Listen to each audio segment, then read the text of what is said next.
সালাম নিবে ভোট দিবেন।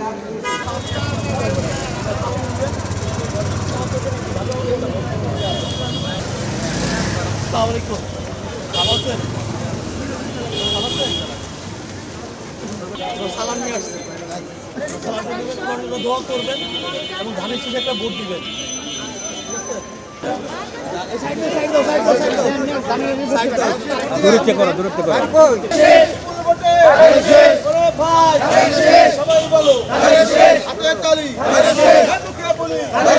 আস্তে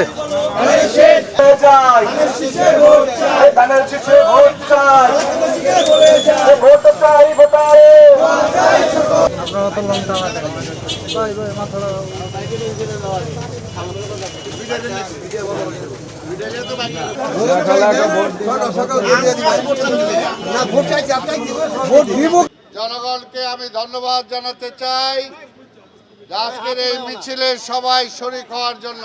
সাধারণ মানুষ পাশাপাশি বলতে চাই আগামী 12 তারিখ সকাল সকাল উঠে সবাই ভোট সেন্টারে যেতে হবে ভোট দেওয়ার জন্য।